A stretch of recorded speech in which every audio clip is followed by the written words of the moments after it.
नमस्कार, news night में आप सभी का स्वागत है। मणिपुर के मुद्दे पर कांग्रेस और भारतीय जनता पार्टी अब आमने सामने है।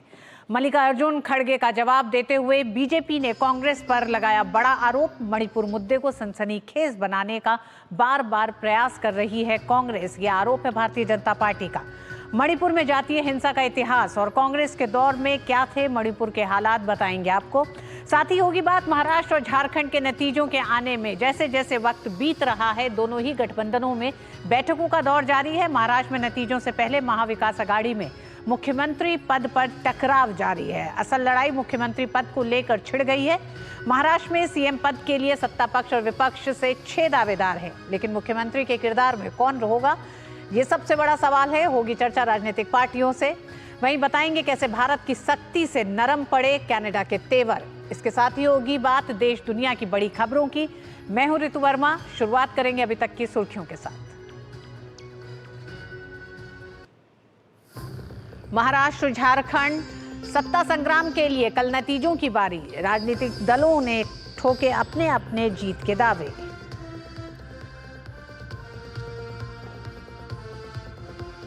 पीएम का 3 देशों का दौरा संपन्न। प्रधानमंत्री की स्वदेश वापसी आज। सोशल मीडिया पर साझा की खूबसूरत यादें।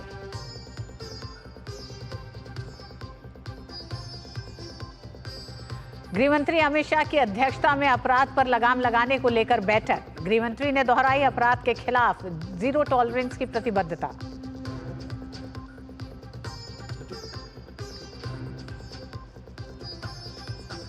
मणिपुर को लेकर खड़गे के आरोपों पर बीजेपी अध्यक्ष जेपी नड्डा का पलटवार। मणिपुर मुद्दे को सनसनीखेज बनाने का लगाया आरोप।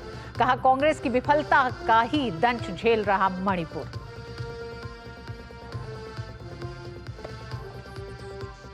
प्रदूषण पर दिल्ली सरकार को सुप्रीम कोर्ट की फटकार। आप सरकार की कोशिशों से असंतुष्ट शीर्ष अदालत। राजधानी में सभी 113 प्रवेश बिंदुओं पर चेक पॉइंट स्थापित करने के निर्देश।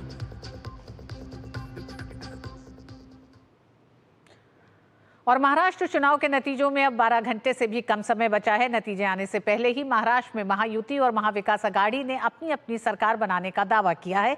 इस बीच महाविकास अघाड़ी में सरकार के नेतृत्व को लेकर तकरार शुरू। झारखंड विधानसभा चुनाव के बाद अब परिणामों की बारी है, जिसकी सारी तैयारियां पूरी हो गई हैं। सभी 24 जिला मुख्यालयों में मतगणना केंद्र बनाए गए हैं, जहां सुरक्षा के त्रिस्तरीय इंतजाम के बीच मतगणना होगी। राज्य के मुख्य निर्वाचन पदाधिकारी के रवि कुमार ने कहा कि सबसे पहले 8 बजे पोस्टल बैलेट और फिर ईवीएम के मतों की गिनती शुरू की जाएगी।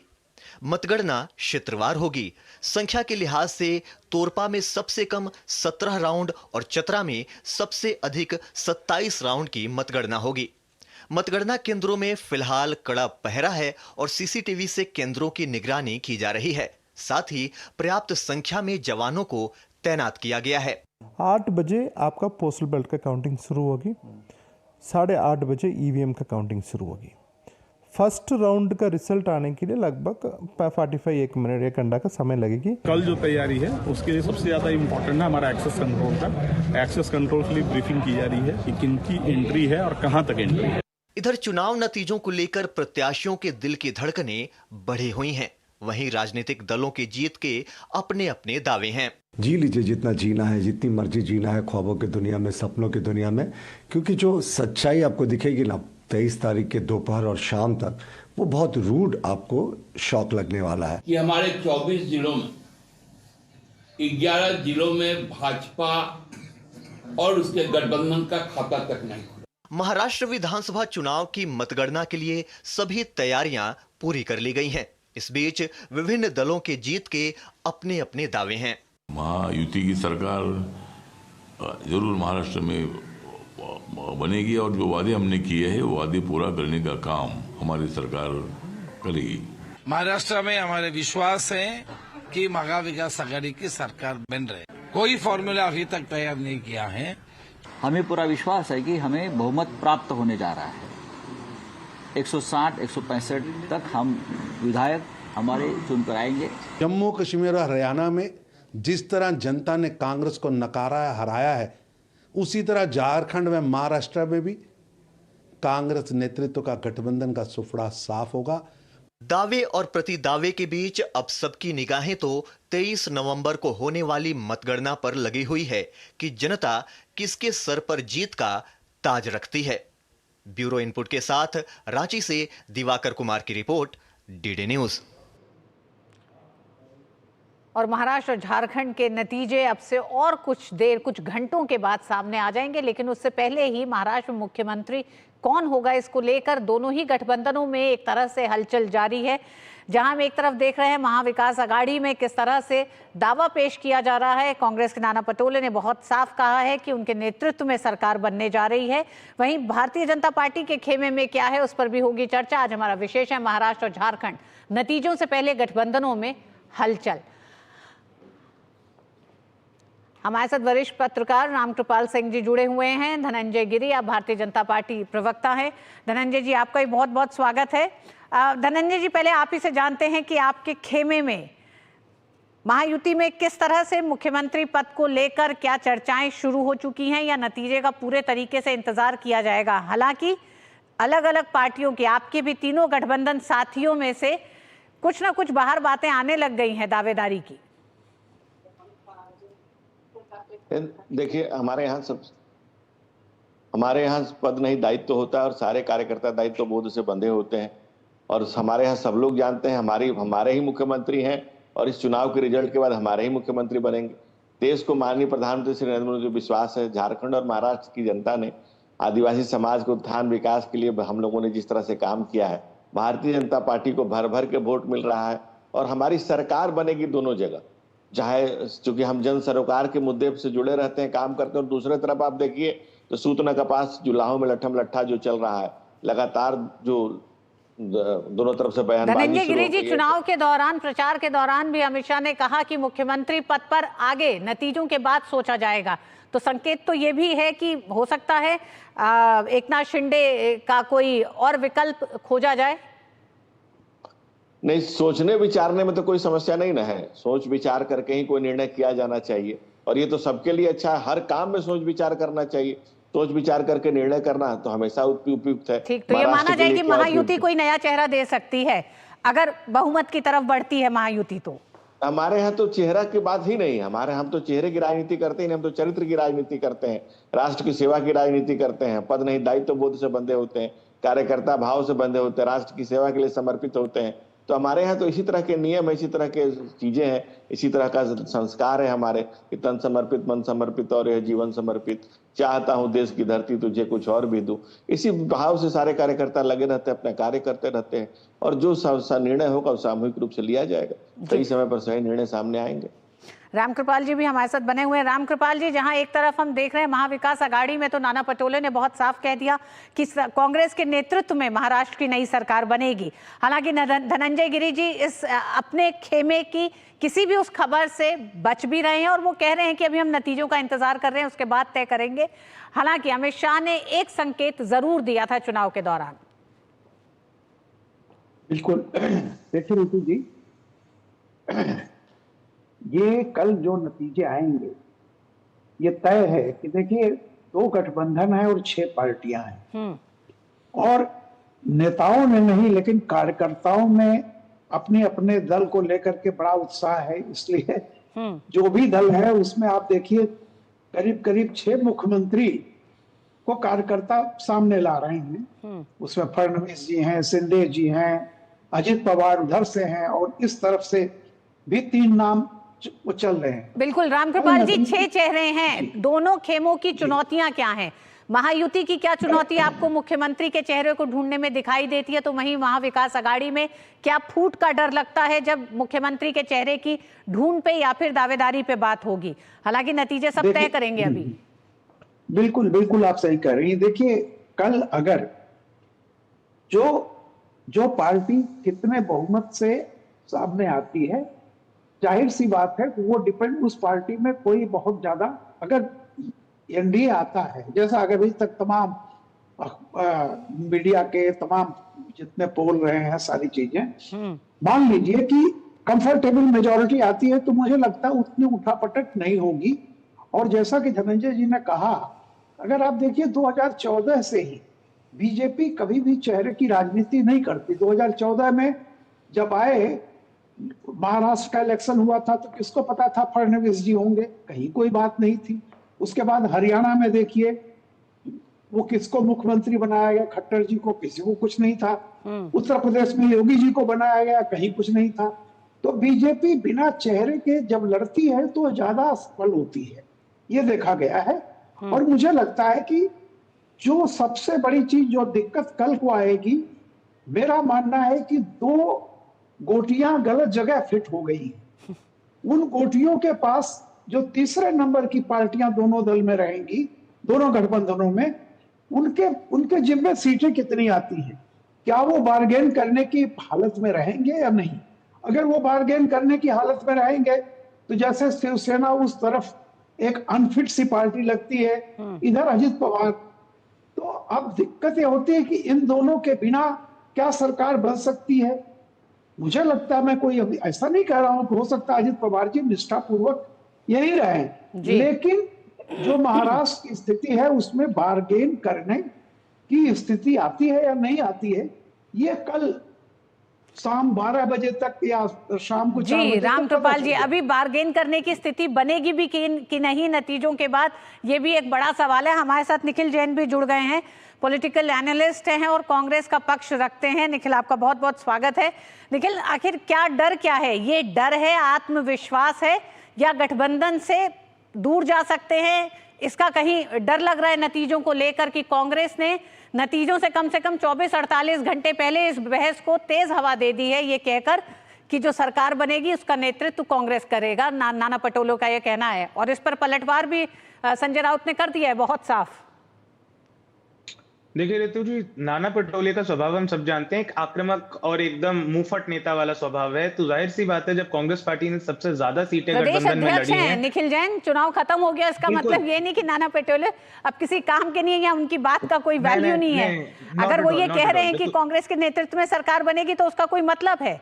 गठबंधन साथी आपके हैं, गठबंधन साथी आपके नाराज हो रहे हैं ये कहने पर कि हम नाना पटोले के नेतृत्व में कुछ नहीं करना चाहते। और संजय राउत ने बहुत साफ कहा, निखिल जी, संजय राउत ने बहुत साफ कहा कि इस पूरे बयान का खंडन या फिर इसका स्पष्टीकरण सोनिया गांधी, प्रियंका गांधी या राहुल गांधी दें।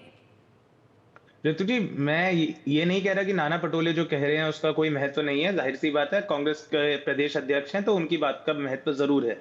मैं केवल इतना कह रहा हूं कि अगर संजय राउत और नाना पटोले, इन दोनों नेताओं को देखा जाए तो इनकी राजनीति आक्रामक है। मैं नहीं कह रहा गलत है या सही है। देश में बहुत सारे आक्रामक नेता हैं, नरेंद्र मोदी खुद उनमें से एक हैं, राहुल गांधी भी अब हैं, कन्हैया कुमार भी हैं, बहुत है। लेकिन Nana Patole, he doesn't mince his words, वो अपने उनको जो लगता है वो कहते हैं। और जाहिर सी बात है, अगर 288 सीटों में से 102 सीटें कांग्रेस पार्टी ने लड़ी हैं, सबसे ज्यादा गठबंधन में कांग्रेस पार्टी ने सीटें लड़ी हैं, उन्हीं की सबसे ज्यादा सीटें आने के कयास हैं, तो गठबंधन का जो नेतृत्व होगा दलों के तौर पे, मैं नहीं कह रहा मुख्यमंत्री किसका होगा, दलों के तौर में कांग्रेस पार्टी ही सबसे अगड़ी स्थिति में अपने आप को पाएगी। मुख्यमंत्री उद्धव जी होंगे या कोई और होगा, ये गठबंधन के साथ निखिल, आपकी बात से ये समझें कि कांग्रेस ये कह रही है कि वो मुख्यमंत्री पद के दावेदारी में कहीं नहीं खड़ी होती। नाना पटोले ने जो कहा वो गलत कहा। आप नेतृत्व करेंगे सरकार में, लेकिन मुख्यमंत्री आपका नहीं होगा, ये आप मान के चल रहे हैं। नहीं, कांग्रेस का मुख्यमंत्री हो भी सकता है, नहीं भी हो सकता। इन्हीं विषयों पे चर्चा तब होगी जब एक बार हमारे पास चुनाव के नतीजे आएंगे। देखिए, मैं फर्ज करने को आपके दर्शकों को एक सिंपल सा एग्जांपल देता हूं कि अगर उद्धव सेना ने 85 सीटों पे चुनाव लड़ा है जैसे, और कांग्रेस पार्टी ने 102 पे चुनाव लड़ा है, अब मान लीजिए कांग्रेस पार्टी की 95 सीटें आ गई और उद्धव सेना की 60 सीटें आ गई, 50 सीटें आ गई। ऐसे केस में तो जाहिर सी बात है उद्धव जी खुद नहीं अपना नाम मुख्यमंत्री के लिए रखेंगे। लेकिन अगर 100 में से कांग्रेस पार्टी की 50 सीटें आती हैं और उद्धव जी की 85 में से 75 आती हैं, तो जाहिर सी बात है कांग्रेस भी ये नहीं कहेगी कि हमारा मुख्यमंत्री बनाइए। ये चुनाव के जो परिणाम आएंगे, गठबंधन के साथियों के जैसे स्ट्राइक रेट होंगे, जिस तरीके से उनका प्रदर्शन रहेगा, वो देख के तीनों गठबंधन के साथी मिल बांट के उद्धव ठाकरे जी, शरद पवार जी, राहुल गांधी जी, नाना पटोले जी और बाकी जो ये शीर्ष नेताएं हैं इन तीन राजनीतिक दलों के, ये बैठ के एक निर्णय लेंगे। इसीलिए गठबंधन ने, महाविकास अघाड़ी ने या इंडिया अलायंस ने कोई मुख्यमंत्री चेहरा पहले अनाउंस नहीं करा, क्योंकि ये नतीजों के लिए छोड़ा गया था कि दलों के प्रदर्शन देखे जाएं। अगर नाना पटोले ये कहते हैं कि कांग्रेस पार्टी निखिल जी आपकी इसी बात पे, निखिल जी आपकी इस बात पे एक बार रामकृपाल जी से एक रिएक्शन ले लूं। रामकृपाल जी, निखिल जी का कहना है कि महाविकास अघाड़ी ने ये एंटिसिपेट करते हुए किसी तरह से मुख्यमंत्री पद का उम्मीदवार या कोई चेहरा सामने नहीं रखा। क्या ये गठबंधन के टूटने का डर था इसलिए नहीं रखा, या स्ट्रैटेजी है ये चुनाव में जाने से पहले की? निखिल जिस तरह से कह रहे हैं, क्योंकि इनके नेता गठबंधन साथी ऑनलाइन मीटिंग्स ले रहे हैं, तमाम हिदायतें दी जा रही हैं विधायकों को, तो क्या कोई डर है इनके गठबंधन के साथियों को? नहीं, निश्चित रूप से देखिए, उद्धव जी बीजेपी छोड़ करके, बीजेपी का साथ छोड़ करके क्यों गए थे? इसीलिए गए थे ना कि उनको मुख्यमंत्री बनना था। और बार बार संजय राउत जी चुनाव से पहले से या बाद में भी, अभी प्रियंका चतुर्वेदी ने भी कहा कि महाराष्ट्र का अगर कोई मुख्यमंत्री होगा एमबीए से तो उद्धव जी ही होंगे। तो ये तो खुलेआम कह रहे हैं, उसमें कोई ऐसी बात नहीं है। ये जो कह रहे थे कि नहीं है, वो तो लगातार इस बात को, ये बात अलग है कि शरद पवार और कांग्रेस दबी जबान में रहे, लेकिन ये तो खुलेआम से शिवसेना की तरफ से है कि अगर एमबीए की सरकार बनेगी तो उद्धव ही मुख्यमंत्री होंगे। एक तरह से उनका चैलेंज भी है। तो ये उनके लिए समस्या थी। अब चूंकि कल काउंटिंग होगी और वोट पड़ने के बाद जाकर के नाना पटोले ने वो थोड़ा सा खुल करके ये बात कही है कि कांग्रेस अब तक नहीं कह रहे थे, लेकिन शिवसेना तो शुरू से बिल्कुल लगातार कह रही है ओपनली कि अगर उद्धव नहीं और उद्धव इसीलिए आए भी थे। रामकृपाल जी, क्या अलायंस नेता अलर्ट दिखाई दे रहे हैं पिछले अनुभवों को देखते हुए? जिस तरह से महाराष्ट्र की राजनीति में बड़ा बदलाव हमने देखा है, क्या 6 चेहरे ऐसे मुख्यमंत्री पद के दावेदार दिखाई देते हैं महाराष्ट्र की राजनीति में?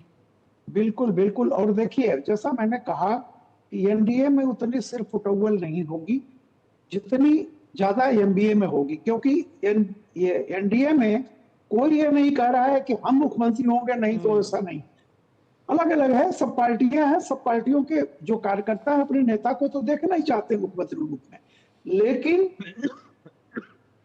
महाविकास अघाड़ी में शुरू से ही ये चल रहा है, जब से चुनाव तब से बात कही जा रही है कि उद्धव होंगे मुख्यमंत्री, नहीं निखिल जी, दोनों गठबंधनों का एक बड़ा फर्क ये दिखाई दे रहा है। महायुति की तरफ से नहीं इस तरह की दावेदारी सामने आ रही, जो दावेदारी आपके यहाँ से आ रही है लगातार। गठबंधन में सब ठीक ठाक नहीं है ऐसा दिखने लग गया है। जिस तरह से ऑनलाइन मीटिंग्स हो रही हैं, विधायकों को किस होटल में जाना है इसकी हिदायतें दी जा रही हैं, क्या कोई डर आपके गठबंधन को सता रहा है? देखिए ऋतु जी, सबसे पहले तो मेरा एक छोटा सा जो मतभेद था मैं वो जाहिर कर दूं पिछले पैनलिस्ट से। उन्होंने कहा उद्धव जी को मुख्यमंत्री नहीं बनाया गया, इसीलिए भाजपा का साथ वो छोड़ के महाविकास अघाड़ी के खेमे में आए थे। मेरा इससे साफ मतभेद है, क्योंकि अगर आप देखें 2019 में चुनाव के बाद देवेंद्र फडणवीस ही मुख्यमंत्री बन रहे थे, लेकिन जो 2.5 साल की जो सरकारों की बात कही गई, ये बात अमित शाह ने अगर पहले से प्रॉमिस कर रखी थी उद्धव ठाकरे को, तो उद्धव ठाकरे का छोड़ने का कारण ये था कि निखिल जी, चुनाव मिलके साथ लड़ा गया था। चुनाव में जो गठबंधन साथी गए थे उसका विवाद मुख्यमंत्री पद ही था। हमारे साथ धनंजय हैं, धनंजय मौजूद हैं। धनंजय से इस पे धनंजय की राय ले लेते हैं जो बात आप कह रहे हैं। जी धनंजय जी, मैं नहीं एक बारी मैं अपनी बात कंप्लीट कर दूं। मैं बात नहीं कंप्लीट कर पाया। मैं ये नहीं कह रहा कि वो मुख्यमंत्री नहीं बनाया इसलिए छोड़ के चले गए। मैं कह रहा हूं कि वचन दे दिया गया कि 2.5 साल आप मुख्यमंत्री रहेंगे, उसके बाद 2.5 साल देवेंद्र फडणवीस रहेंगे, और जब वो वचन नहीं निभाया गया तो वो वचन के टूटने पे वो गए हैं। दोनों चीजों में एक फर्क है। एक चीज है कि नहीं मेरे को सीएम बनना है, नहीं बनाओगे तो मैं जा रहा हूं दूसरे के पास। एक चीज है कि आपने वादा करा था, आप वादा तोड़ रहे हैं। और राजनीति में ट्रस्ट बहुत इंपॉर्टेंट है। नीतीश कुमार को शायद उसकी इंपॉर्टेंस ना मालूम हो, लेकिन उद्धव ठाकरे के लिए चीज इंपॉर्टेंट थी। इसीलिए आप देखेंगी कि लोकसभा के चुनाव के बाद जब महाविकास अघाड़ी के इतने अच्छे परिणाम आए, बहुत सारे शिवसेना शिंदे फैक्शन के नेता वापस उद्धव फैक्शन में आना चाहते थे, उन्हें वापस नहीं लिया गया कि अगर आपने एक दफा गद्दारी करी है, एक बार आपने ट्रस्ट तोड़ा है, तो अब आपके लिए दरवाजे बंद हैं। तो फैक्टर वो ट्रस्ट तोड़ा गया। ये सबसे बड़ी एक दिक्कत थी। और रही बात इस चीज की कि विधायकों को या उम्मीदवारों को हिदायतें दी जा रही हैं कि आप होटलों में कमरा बुक कर लीजिए और हमें सरकार बनानी है। जाहिर सी बात है, जब भाजपा जैसा एक फोर्स है जो विधायकों को किडनैप करता है, 50 करोड़ देता है, निखिल जी ये डर महायुति को क्यों नहीं है? बात इसकी है, महायुति को तो ऐसा डर नहीं है। धनंजय, धनंजय, आप अगर ईडी, सीबीआई, आईटी अभी तक महाविकास अघाड़ी के पास अभी नहीं भी- है, अभी इसलिए भी हो गया महाविकास धनंजय जी, अघाड़ी- आपका नाम धनंजय नहीं है, हो गया ना, जी। हो गया, आपकी प्रवचन हो गए। देखिए, दुविधा में दोनों गए, माया मिली न राम। उद्धव ठाकरे को अगर कुर्सी नहीं मिलती है तो जो पिता की महान विरासत को टुकड़ा करके वो सत्ता के लिए आए थे, और जब सत्ता भी नहीं मिली, और ये कैसा बेमेल गठबंधन है, कांग्रेस पार्टी, दूसरी राष्ट्रवादी कांग्रेस पार्टी, जो जिसका जन्म ही कांग्रेस को गैर राष्ट्रवादी मानने से हुआ था, ये दोनों के, और तीसरी हिंदू हृदय सम्राट बाला साहब ठाकरे, जिनको कभी पूरे चुनाव में कभी कहा नहीं किसी ने, कांग्रेस का कोई व्यक्ति मुंह से हिंदू हृदय सम्राट बोल ही नहीं सकता है। तो जब आपका उद्बोधन ही नहीं कर सकते हैं तो कैसे, क्या संशोधन की परीक्षा की जाए। तीसरी बात आप देख लीजिए, अगर उद्धव ठाकरे का संजय राउत का परेशानी देख लीजिए, इधर आप जब इनके समर्थक ही कह रहे हैं कि बड़ बोले, जहां प्रदेश अध्यक्ष के लिए ही ऐसी भाषा हो कि वो बड़ बोले और लोग मिल बैठ के बांट लेंगे, ये बांटने के लिए सत्ता है, ये कि दीमक की तरह चाटने के लिए है। ये महाराष्ट्र की महान जनता समझ गई है कि अपने अपने हिस्से के महाराष्ट्र को बांटना और बिल्कुल दीमक की तरह धनंजय जी, चाटना, महाराष्ट्र की इसको महान बाहर की जनता ने एक बड़ा मैंडेट दिया है, एक तरह से एक तरह से कहते हैं वोटर टर्नआउट जिस तरह का रहा है 65%, उसने जहां एक तरफ दोनों ही गठबंधनों को खुशी दी है, वहीं दूसरी तरफ चिंता भी बढ़ा दी है। और वो चिंता साफ दिखाई दे रही है कि नतीजे से पहले के जिस तरह से अपने उम्मीदवारों को इंटैक्ट रखने की जो पूरी कोशिश की जा रही है, वो बता रही है कि गठबंधनों में सब कुछ ठीक ठाक है नहीं। इंतजार नतीजों का है, आपको भी है, हम लोगों को भी है। कल सुबह 7 बजे से दूरदर्शन पे भी सटीक नतीजों के लिए हमारे साथ जरूर जुड़े रहिएगा। अभी तक के लिए बहुत बहुत धन्यवाद आप तीनों मेहमानों का।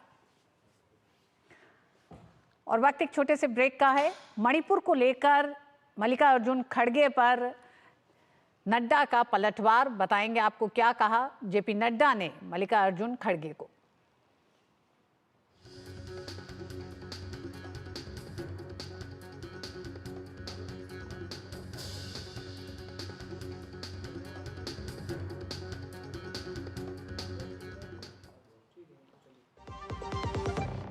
आपके घर के खाने में रेस्टोरेंट जैसा स्वाद ले आए MDH का शाही पनीर मसाला। पनीर को क्या मस्त बना डाला।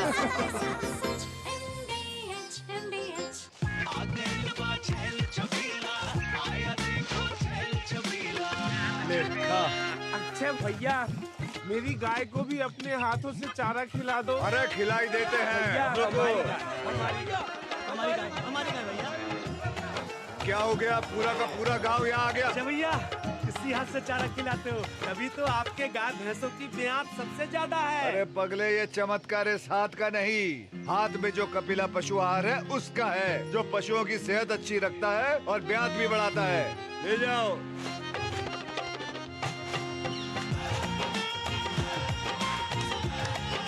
कपिला, देश का नंबर 1 पशु आहार।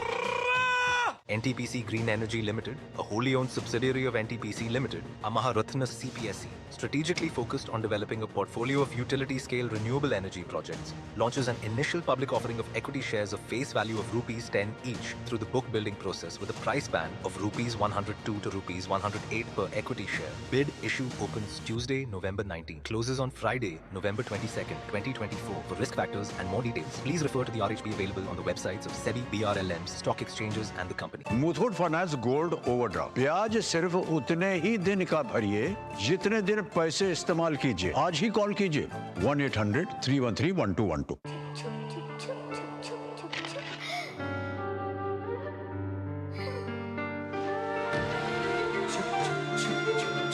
आ जाओ। Yes papa. जिंदगी किसी के लिए नहीं रुकती, हम भी आपको कहां रुकने देंगे।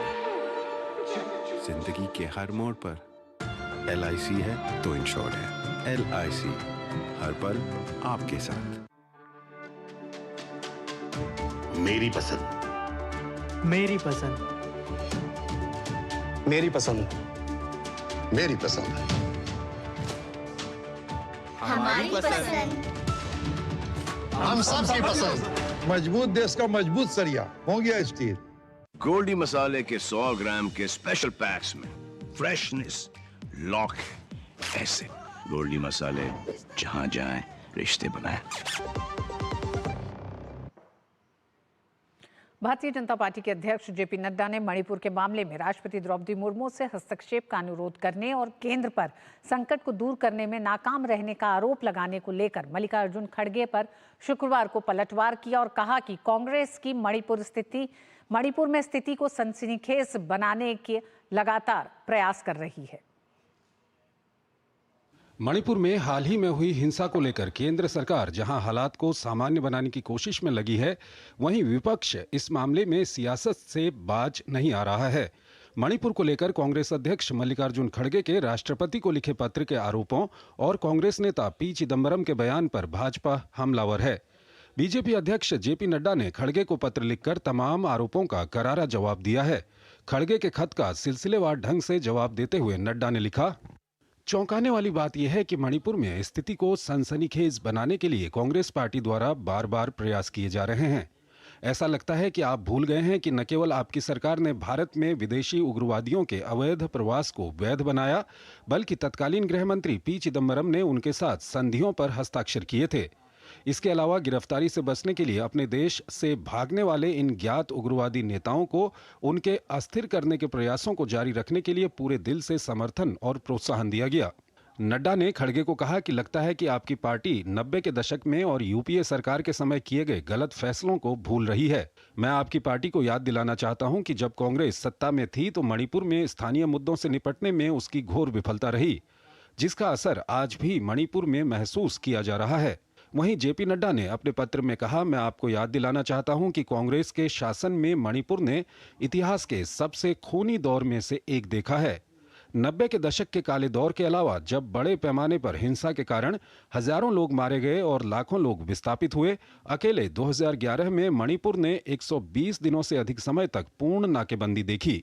इससे पहले कांग्रेस अध्यक्ष खड़गे ने मणिपुर मामले में राष्ट्रपति द्रौपदी मुर्मू से हस्तक्षेप की मांग की थी और संकट को कम करने में केंद्र पर पूरी तरह विफल होने का आरोप लगाया था। वहीं मणिपुर में मंत्रियों और विधायकों के आवास पर हुए हमले की सीएम एन बीरेन सिंह ने कड़ी निंदा की। I already condemn कि those who are genuinely agitating against the killings of the innocent people, they are genuine. Their movement, their agitation, we support because everybody has right to democratically agitate. Manipur में विपक्ष कुछ भी कह रहा हो, लेकिन मोदी सरकार ने सत्ता में आने के बाद से जिस तरह पूर्वोत्तर के विकास के लिए प्रतिबद्धता जताई है, उससे पूर्वोत्तर राज्यों में उल्लेखनीय प्रगति और विकास से समझा जा सकता है। मोदी सरकार में पूर्वोत्तर का चहुमुखी विकास जारी है। पूर्वोत्तर अब विवादों से मुक्त होकर आकांक्षाओं का क्षेत्र बन रहा है। क्षेत्र में हिंसक घटनाओं में कमी आई है, वहीं क्षेत्र में बढ़ी आर्थिक गतिविधियों से पलायन में कमी आई है। कुल मिलाकर सियासी दलों को इस मामले में एक सुर से राज्य में शांति प्रयासों में मदद करनी चाहिए, लेकिन जिस तरह से सियासी बयानबाजी हो रही है, वो इन कोशिशों की राह में रोड़ा प्रतीत हो रही है। Bureau report, DD news. Manipur में हिंसा को लेकर कांग्रेस और बीजेपी आमने सामने है। बीजेपी का आरोप है कि कांग्रेस मणिपुर मुद्दे को सनसनीखेज बना रही है। मणिपुर में अशांति की जड़ें कांग्रेस सरकार के वक्त की हैं, ऐसा आरोप है बीजेपी का। और इसी सिलसिले में जेपी नड्डा के पत्र के हवाले से कही गई बातें भी हम आपके सामने रखेंगे, लेकिन उससे पहले आइए बताते हैं कि मणिपुर में हिंसा की मुख्य वजह क्या है कारण। मणिपुर की जनसंख्या मुख्य रूप से मैतेई यानी कि सनातनी हिंदू और आदिवासी कुकी, नागा, ईसाई समुदायों में बटी है। ये मणिपुर की जनसंख्या के दो हिस्से एक तरह से हैं। मैतेई समुदाय राज्य की राजनीति और व्यापार पर हावी है, तो वहीं कुकी और नागा समुदाय संसाधनों और प्रतिनिधित्व में भेदभाव का आरोप लगाते हैं। मैतेई समुदाय अनुसूचित जनजाति यानी कि शेड्यूल्ड ट्राइब्स का दर्जा मांग रहा है, तो वहीं दूसरी तरफ आदिवासी समुदाय जिसका लगातार विरोध कर रहा है। संरक्षित वन क्षेत्रों से कुकी बस्तियों को हटाए जाने से आदिवासी समुदायों में नाराजगी बढ़ी है और यही एक तरह से एक लंबा इतिहास है इस तरह के संघर्ष का। आइए अब आपको बताते हैं कि क्यों ये जो जातीय तनाव मणिपुर में दिख रहा है ये नया नहीं है, इसका सिलसिला बहुत पुराना है। मणिपुर में आजादी के बाद से 10 बार राष्ट्रपति शासन लगाया जा चुका है। इस तरह की स्थितियां पैदा होती रही हैं। 1993 से मणिपुर में 5 साल तक चले सामाजिक संघर्ष में कई लोगों की जान गई थी। ये दौर वो है जब केंद्र में भी कांग्रेस की सरकार और राज्य में भी कांग्रेस की सरकार। 31 दिसंबर 1993 से 13 दिसंबर 1994 तक यानी 347 दिन तक राष्ट्रपति शासन रहा था।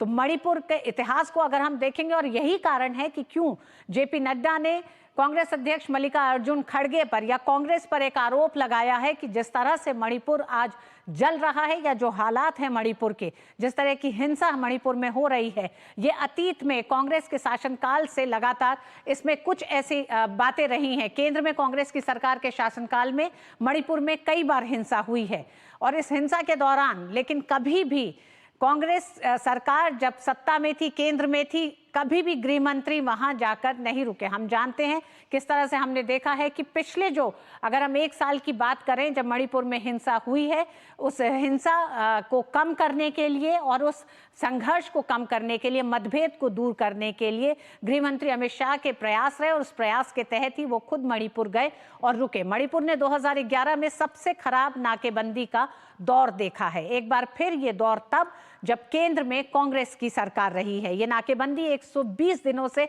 अधिक समय तक चली थी और इस नाकेबंदी के दौरान ही सरकारी ऑफिस दफ्तरों में महात्मा गांधी की तस्वीर लगाने की अनुमति नहीं मिली थी। तो ये कुछ ऐसी रोक थी जो भारत से, जिस तरह से नॉर्थ ईस्ट को, मणिपुर को अलग थलग करके इस संघर्ष ने बिल्कुल एक लाइन खींच दी थी, उस तरह का माहौल मणिपुर में रहा है कांग्रेस के दौरान। और यही कारण है कि जेपी नड्डा या भारतीय जनता पार्टी कांग्रेस पर हमलावर है। स्कूलों में राष्ट्रगान की अनुमति नहीं देने का निर्णय लिया गया था। ये कुछ ऐसे निर्णय हैं जो उस समय हिंसा के दौरान और उस दौर के हैं जब केंद्र और राज्य दोनों में कांग्रेस की सरकार थी। मोरांग में आजाद हिंद फौज के संग्रहालय पर नेताजी सुभाष चंद्र बोस की प्रतिमा पर बम फेंका गया था। वहीं मणिपुर में मंदिर की घंटी शाम को 4 बजे बंद हो जाती थी और इस तरह के कई ऐसे प्रतिबंध थे। मंदिरों में ताले लग जाते थे, पूजा अर्चना करना बड़ा मुश्किल हो जाता था। साथ ही साथ ये भी रहता था कि मंदिरों में पूजा अर्चना के लिए सेना का पहरा लगाना पड़ता था। तो कई इस तरह की एक तरह से घटनाएं हुई हैं जिसमें ये बातें सामने आई हैं। 2013 में इम्फाल के इस्कॉन मंदिर पर बम फेंककर श्रद्धालुओं की जान ले ली गई थी। तो संघर्ष पुराना है मणिपुर का और इस संघर्ष के पीछे की वजह टटोलने की जरूरत है। भारतीय जनता पार्टी का ये मानना है और ये आरोप है कांग्रेस पर कि कांग्रेस की जिस तरह की नीतियां रहीं वो जिम्मेदार हैं कि मणिपुर आज सुलग रहा है। इसी के साथ इसी दौरान पिछले 1 हफ्ते की घटनाक्रमों में एक घटनाक्रम ये भी रहा कि जब पी चिदम्बरम ने एक तस्वीर डाली और उस तस्वीर को लेकर जब लगातार बवाल बढ़ा है तो पी चिदम्बरम ने अपना ट्वीट भी डिलीट करा है और उसी को लेकर ये कहा जा रहा है। बीरेंद्र सिंह जो मुख्यमंत्री हैं उन्होंने बहुत साफ ये कहा कि किस तरह से कांग्रेस के दौर में जो कुछ ऐसे समझौते हुए हैं उन उग्रवादी संगठनों के साथ कांग्रेस ने समझौते किए जिसने मणिपुर में हिंसा के उस दौर को जिंदा रखा है और वही तमाम कारण आज भी जिम्मेदार हैं जिस तरह की हिंसा मणिपुर में देखी जा रही है। वक्त एक छोटे से ब्रेक का है, ब्रेक के बाद होंगी कुछ और खबरें। देखते रहिए डीडी न्यूज। आगे आप देखेंगे कि आपकी कोशिशों से क्यों असंतुष्ट है सुप्रीम कोर्ट।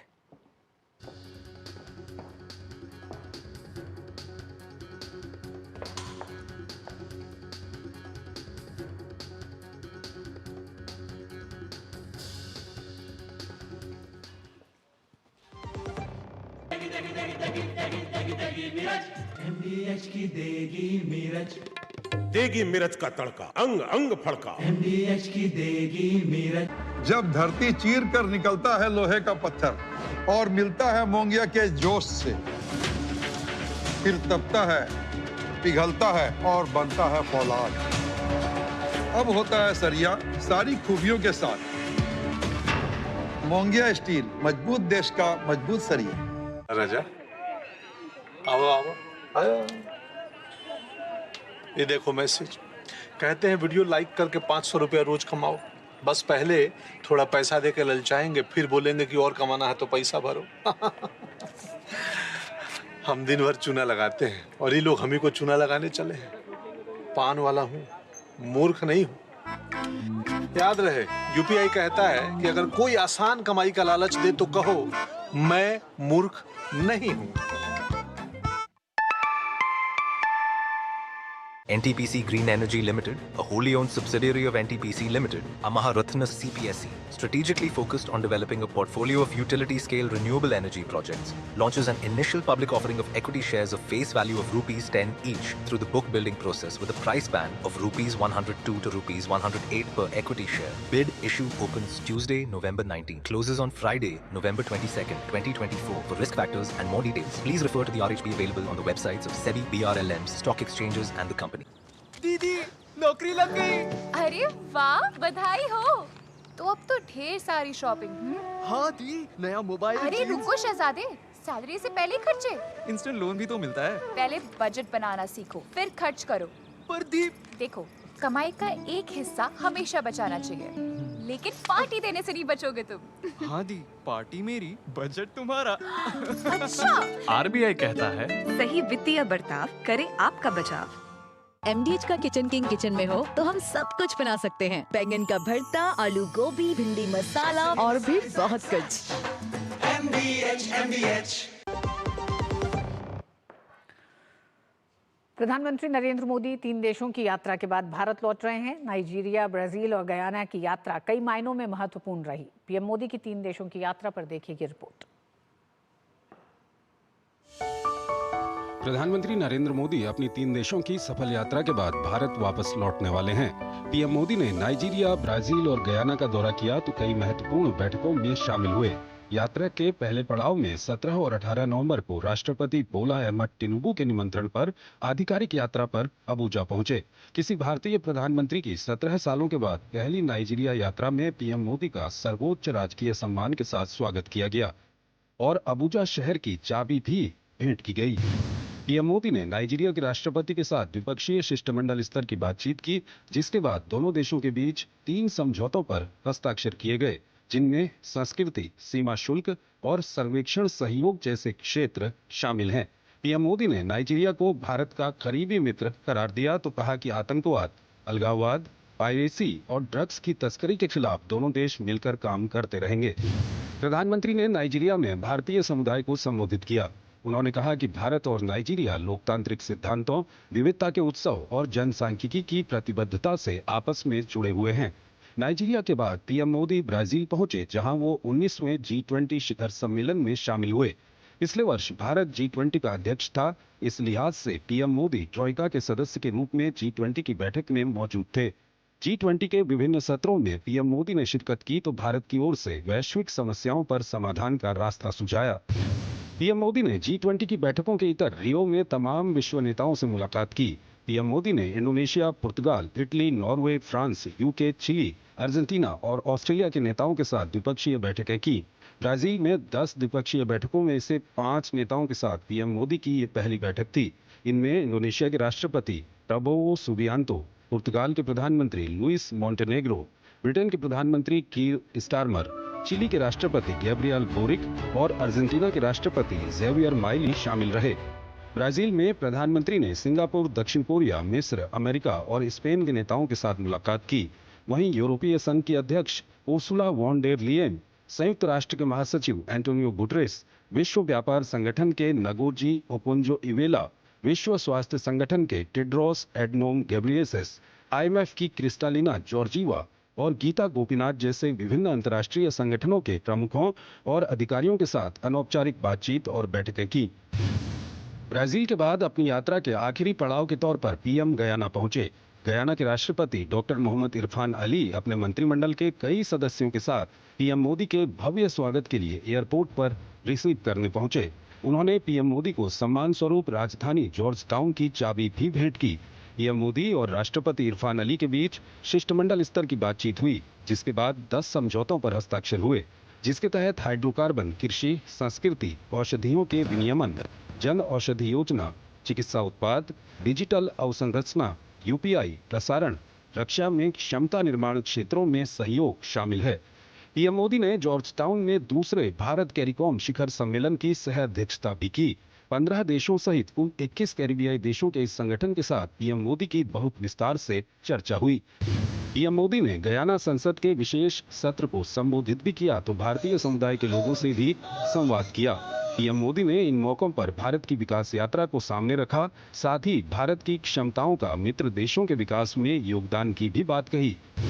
गयाना में पीएम मोदी ने गयाना, डोमिनिका, बहामास, त्रिनिदाद और टोबैगो, सूरीनाम, बारबाडोस, एंटीगुआ और बारबुडा, ग्रेनेडा और सेंट लूसिया के नेताओं के साथ द्विपक्षीय बैठकें की। पीएम मोदी ने गयाना में क्रिकेट खिलाड़ियों से मुलाकात के साथ ही आर्य समाज स्मारक पर श्रद्धा सुमन अर्पित किए। उन्होंने एक स्कूल की यात्रा की और महात्मा गांधी की प्रतिमा पर पुष्पांजलि भी अर्पित की। Bureau report, DD news. केंद्रीय गृह मंत्री अमित शाह ने आज दिल्ली पुलिस के साथ बैठक कर कानून व्यवस्था की समीक्षा की। बैठक में गृह सचिव, डायरेक्टर आईबी, दिल्ली पुलिस आयुक्त सहित अन्य वरिष्ठ अधिकारी उपस्थित रहे। बैठक में अधिकारियों को संबोधित करते हुए अमित शाह ने कहा कि अपराध के विरुद्ध हमारी जीरो टॉलरेंस की नीति है, इसलिए दिल्ली की कानून व्यवस्था में किसी प्रकार की कोताही स्वीकार नहीं है। हर एक दिल्लीवासी खुद को पूर्णतः सुरक्षित महसूस करे, ये हर दिल्ली पुलिसकर्मी की व्यक्तिगत जवाबदेही है।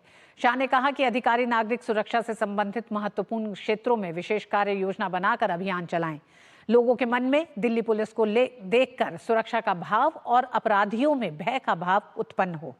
बच्चों, दिल्ली पुलिस की प्राथमिकता में महिलाओं और वरिष्ठ नागरिकों की सुरक्षा प्राथमिकता में होनी चाहिए।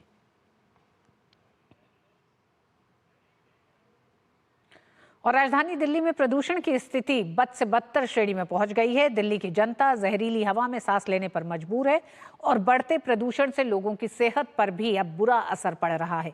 केंद्रीय प्रदूषण नियंत्रक बोर्ड सीपीसीबी के अनुसार दिल्ली का AQI कई क्षेत्रों में बहुत खराब श्रेणी में बना हुआ है। राजधानी दिल्ली में प्रदूषण की स्थिति बद से बदतर श्रेणी में पहुंच गई है। दिल्ली की जनता जहरीली हवा में सांस लेने पर मजबूर है और बढ़ते प्रदूषण से लोगों की सेहत पर भी बुरा असर पड़ रहा है। केंद्रीय प्रदूषण नियंत्रण बोर्ड सीपीसीबी के अनुसार दिल्ली का AQI कई क्षेत्रों में बहुत खराब श्रेणी में बना हुआ है। राजधानी दिल्ली में सुबह से ही कोहरे की घनी चादर छाई हुई है। ग्रैप 4 लागू होने के बाद भी प्रदूषण की स्थिति में कोई खास सुधार देखने को नहीं मिल रहा है। शुक्रवार की सुबह कई इलाकों में वायु गुणवत्ता सूचकांक AQI का स्तर 400 के पार दर्ज किया गया। जहांगीरपुरी का AQI सर्वाधिक 424 दर्ज हुआ, वहीं वजीरपुर इलाके का AQI 412, बवाना का 409, आनंद विहार और नेहरू नगर में 408, मुंडका और शादीपुर में 401 दर्ज किया गया। दिल्ली NCR में प्रदूषण को लेकर सुप्रीम कोर्ट में सुनवाई हुई। सुप्रीम कोर्ट ने दिल्ली सरकार के हलफनामे पर नाराजगी जताई है। प्रदूषण की सुनवाई के दौरान एक बार फिर सुप्रीम कोर्ट ने दिल्ली सरकार को जमकर फटकार लगाई। सुप्रीम कोर्ट ने ग्रैप 4 के अमल को लेकर दिल्ली सरकार के हलफनामे से असंतुष्टि जताई। सुप्रीम कोर्ट ने सवाल उठाया कि दिल्ली में तकरीबन 100 ऐसे एंट्री पॉइंट्स हैं जहां पर कोई चेकपोस्ट नहीं है। सुप्रीम कोर्ट ने कहा कि दिल्ली सरकार ने साफ तौर पर अपने हलफनामे में इस बात का जिक्र नहीं किया है कि कितने एंट्री पॉइंट्स पर ऑफिसर तैनात हैं। एमिक्स क्यूरी के मुताबिक दिल्ली में ऐसे एंट्री पॉइंट्स की संख्या 113 है, लेकिन दिल्ली सरकार की ओर से कहा गया है कि मुख्यतः 13 जगहों पर निगरानी रखी जा रही है। कोर्ट ने दिल्ली सरकार और दिल्ली पुलिस से कहा है कि वो सुनिश्चित करें कि सभी 113 एंट्री पॉइंट्स पर चेकपोस्ट तैनात किया जाए। पोल्यूशन तो बहुत ज्यादा हो रहा है। आगे जलती है, सुबह सुबह निकल जाओ तो। दिल्ली सरकार कर क्या रही है, मुझे समझ नहीं आ रहा बिल्कुल भी। हम लोग इतना एंजॉय क्या करते थे, आज यहाँ से निकलने में इतना दूभर हो रहा है, मैं क्या बताऊँ आपको। दिल्ली में बढ़ते प्रदूषण पर जमकर राजनीति भी हो रही है। दिल्ली के पर्यावरण मंत्री गोपाल राय इस मामले में केंद्र सरकार को जिम्मेदार ठहरा रहे हैं, तो वहीं दिल्ली में प्रदूषण के स्तर को कम करने की कोशिश में नई दिल्ली नगरपालिका परिषद यानी कि NDMC ने कई स्थानों पर नाइट क्लीनिंग और सड़कों की सफाई की। माननीय नरेंद्र मोदी जी के स्वच्छ भारत मिशन से प्रेरणा लेते हुए night cleaning, night street washing को हमने शुरू किया। हमारा अगला संकल्प गार्बेज फ्री NDMC भी है। सर्दियां शुरू होने के साथ ही दिल्ली की आबोहवा और ज्यादा बिगड़ गई है। सुबह शाम ही नहीं, दिन में भी दिल्ली धुंध की चादर में लिपटी हुई है। Bureau report, DD news. और न्यूज नाइट में वक्त एक छोटे से ब्रेक का। अनुभव कीजिए शुद्ध MDH बादाम रोगन का प्यार। सेहत बनके रग-रग में दौड़े। त्वचा में समाये, हाइड्रेट करे, हर उम्र की त्वचा का पोषण करे। You deserve the purity. MDH बादाम रोगन, नेचुरल, टेंडर, प्योर। चमके चमके। डॉक्टर दादू, ये प्रीमियम क्या होता है? बेटा प्रीमियम मतलब समझ लो पेट्रोल। जब तक कार में पेट्रोल है तब तक कार चलेगी, पेट्रोल खत्म कार स्टॉप। पर पापा इस बार पेट्रोल खत्म होने पर भी कार चलती रहेगी। वो कैसे?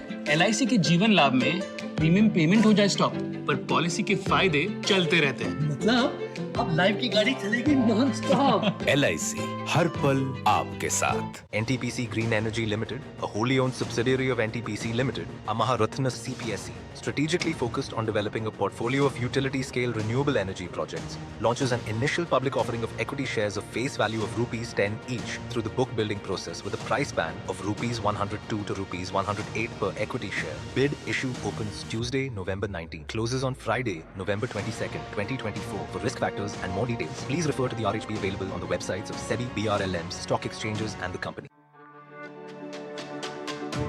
मेरी पसंद। मेरी पसंद। मेरी पसंद।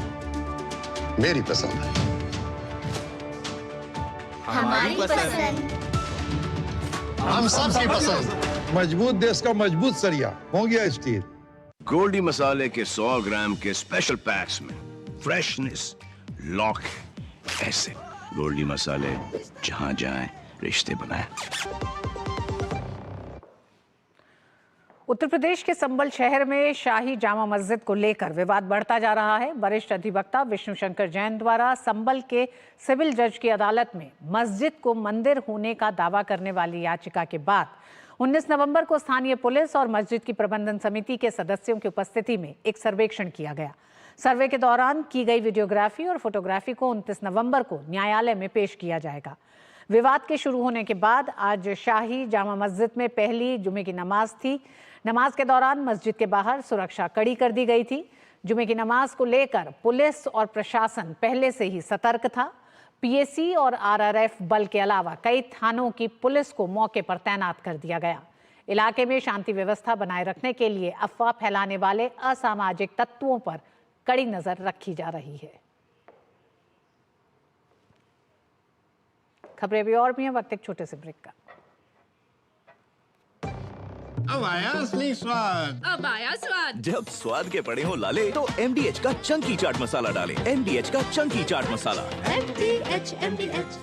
Muthoot finance gold overdraft. अपने सोने को हमारे सुरक्षित लॉकर्स में डिपॉजिट कीजिए। उस सोने पर 24/7 क्रेडिट लाइन लीजिए और फिर पैसे एक बार लीजिए या बार बार आपके हाथ में। कम या ज्यादा घर में या ब्रांच में आपके हाथ में। ब्याज सिर्फ उतने ही दिन का भरिए जितने दिन पैसे इस्तेमाल कीजिए। Muthoot finance gold overdraft. Gold loan कमाल, बाकी लोन बेमिसाल। यार Ajay, look at your dad. हम इस उम्र में ऐसे रहेंगे क्या? बिल्कुल रहेंगे, अगर पापा जैसी सही प्लानिंग की तो। जैसे कि मेरे पापा ने इन्वेस्ट किया LIC के जीवन अक्षय में, जो दे रहा है इमीडिएट और guaranteed annuity at regular intervals जिंदगी भर के लिए। वाह, पर हमें तो इस एज तक वेट करना पड़ेगा ना। बिल्कुल नहीं, हमने तो अभी इन्वेस्ट किया है LIC के न्यू जीवन शांति में, जो हमें देगा डिफर्ड एन्युटी, मतलब कुछ साल बाद से रेगुलर इनकम। आई सी। LIC के एन्युटी प्लान्स दे एन्युटी ऑप्शंस और नियमित इनकम पाने में फ्लेक्सिबिलिटी भी। LIC हर पल आपके साथ। एक ऐसा तबका जो रिटायरमेंट के बारे में आज भी बिल्कुल नहीं सोचता, वो है औरतें। औरतें कमा के भी वल्नरेबल हैं। सो NPS एक इक्वालिटी ला रहा है। हम सब एक बराबर प्लेटफॉर्म पे हैं। अपने बेहतर कल को सुनिश्चित करने के लिए NPS जरूरी है। गोल्डी मसाले के 100 ग्राम के स्पेशल पैक्स में फ्रेशनेस लॉक ऐसे गोल्डी मसाले जहां जाएं रिश्ते बनाएं। कनाडाई मीडिया में भारत को बदनाम करने वाली रिपोर्ट पर भारत के सख्त कदम के बाद कनाडा की जस्टिन ट्रूडो सरकार ने यू टर्न लिया है। जस्टिन ट्रूडो सरकार की ओर से लगातार भारत सरकार के मंत्री और अहम पद पर आसीन लोगों पर तमाम तरह के भ्रामक आरोप लगाए जा रहे थे। अब कनाडा के ही अधिकारी ने इन आरोपों को लेकर कहा है कि ये अटकलबाजी और गलत है। कनाडा की भारत के खिलाफ अनर्गल बयानबाजी के बाद भारत की कड़ी फटकार और कूटनीति के चलते झूठ की पोल खुल गई है। खुद कनाडा सरकार ने एक बयान जारी कर खालिस्तानी आतंकवादी हरदीप सिंह निज्जर की हत्या को लेकर भारत पर लगे आरोपों को निराधार बताया है। कनाडा का यह यू टर्न भारत की कड़ी फटकार के बाद सामने आया है। इससे पहले वहां की मीडिया ने एक बार फिर भारत के खिलाफ जहर उगला है और इस बार शीर्ष नेताओं को निशाना बनाया है। हालांकि भारत ने इस पर जोरदार पलटवार किया है। दबाव बढ़ा तो कनाडा ने यू टर्न लेते हुए खालिस्तानी आतंकी निज्जर हत्या मामले में भारत के शीर्ष नेताओं के नाम घसीटने पर सफाई दी है। ट्रूडो के प्रीवी काउंसिल के डिप्टी क्लर्क और राष्ट्रीय सुरक्षा सलाहकार नथाली जे ड्रोइन की तरफ से एक बयान जारी किया गया है। उन्होंने कहा कि 14 अक्टूबर को सार्वजनिक सुरक्षा पर खतरे को देखते हुए रॉयल कैनेडियन माउंटेड पुलिस और अधिकारियों ने भारत पर कनाडा में आपराधिक गतिविधियों के सार्वजनिक आरोप लगाए थे। कनाडा के पास भारत के नेताओं को कनाडा के भीतर आपराधिक गतिविधियों से जोड़ने के कोई सबूत नहीं है। उन्होंने कहा कि ये बयान काल्पनिक और गलत हैं। भारत कनाडा विवाद की शुरुआत वर्ष 2023 में उस वक्त हुई जब खालिस्तानी आतंकी हरदीप सिंह निज्जर की कनाडा में 18 जून को गोली मारकर हत्या कर दी गई। भारत द्वारा आतंकवादी घोषित हरदीप सिंह निज्जर खालिस्तान टाइगर फोर्स का प्रमुख था। हरदीप सिंह निज्जर की हत्या मामले में कनाडा ने भारत की संलिप्तता का दावा किया था। कनाडा के प्रधानमंत्री जस्टिन ट्रूडो ने 18 सितंबर 2023 को कनाडा की संसद में आरोप लगाया कि भारत सरकार के एजेंटों ने ही हरदीप सिंह निज्जर की हत्या की है। हालांकि भारत ने कनाडा के सभी आरोपों को बेबुनियाद बताया था। गौरतलब है कि 1 साल से चल रहे इस विवाद में कनाडा ने अभी तक भारत को एक भी सबूत उपलब्ध नहीं कराए हैं। Bureau report, DD news. और न्यूज नाइट में आज बस इतना ही, लेकिन महाराष्ट्र और झारखंड में कल होगी वोटों की गिनती और तय होगा कि दोनों राज्यों में किसकी बनेगी सरकार। चुनावी नतीजों पर सबसे भरोसेमंद, सटीक और विश्वसनीय नतीजों और रुझानों के लिए जुड़िए हमारी मेगा कवरेज में सुबह 7 बजे से जनादेश में हमारे साथ। तो बने रहिएगा सुबह से हमारे साथ महाराष्ट्र और झारखंड के सबसे विश्वसनीय और सटीक नतीजों के लिए।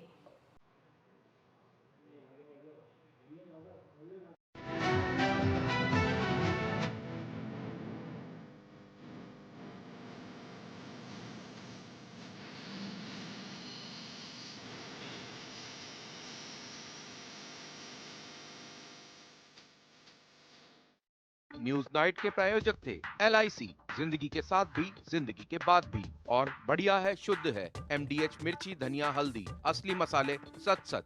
MDH।